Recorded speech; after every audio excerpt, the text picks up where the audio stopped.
nominee. Good point, John. Thanks very much. Anderson, back to you. All right, breaking away from Wolf Blitzer and John King there, announcing that win for Bernie Sanders in Utah. Let's take a closer look at Tuesday's results. David Jacobson joins us. He's a Democratic strategist and a campaign consultant with Shulman Communications. There you have it, confirmation of that win for Bernie Sanders. We're also joined by John Thomas, a Republican consultant. Gentlemen, good to have you with us again. A win for Bernie Sanders. No surprise, but what's it worth? Here he comes. This is it. This is the game changer. He's on his way. Yeah. No, look, I mean, he needed a big upset this evening, and I think the opportunity was really Arizona. Hillary Clinton's been leading in double digits in that state for months now. It's right next to Nevada, where she picked up a huge decisive win just a couple weeks ago. And so had he won Arizona, I think that would have helped sort of set a narrative that maybe this was a comeback opportunity for him. But he was expected to win Utah. He's expected to win Idaho. He's expected to do well with the caucus states we've got coming up on Saturday: Alaska, Hawaii, and Washington State. So, I mean, no surprises tonight. Let's talk Arizona. This was, as you say, this is a big win for Hillary Clinton. Also a big win for Donald Trump. Right. How much do you think the terror attacks in Brussels played into the win, the very decisive win for both these candidates? It changed the campaign after the Paris attacks, looking for a strong leader for the Republicans, looking for someone experienced on foreign policy side for Hillary Clinton.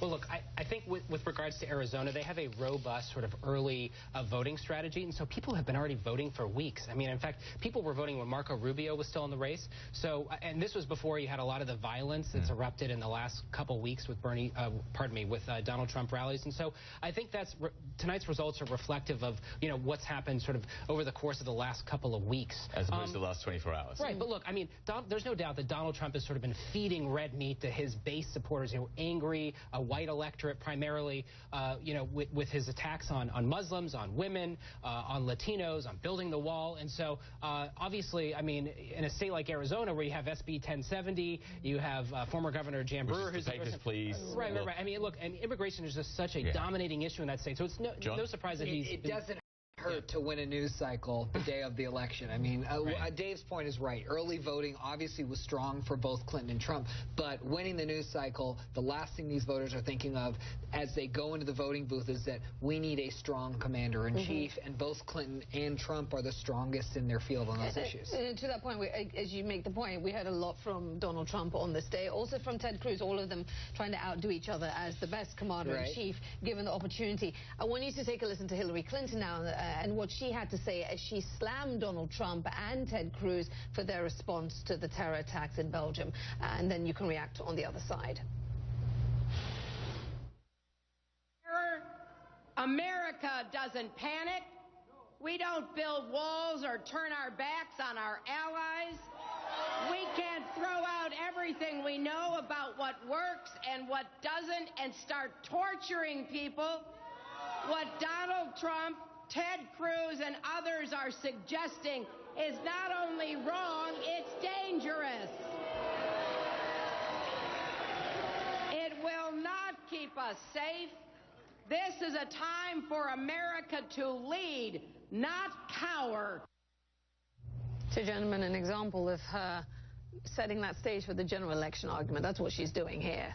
Well, she's leaving Bernie Sanders in the dust, saying this is already a general election, and look at me, I'm ready to take the fight to those evil Republicans. It's a smart play, but I think Republicans would make the argument saying, actually, perhaps the attacks happened today because America wasn't leading for the last 8 years and taking the fight directly to ISIS. So there are two sides to that coin, but strategically she did the right thing for her base.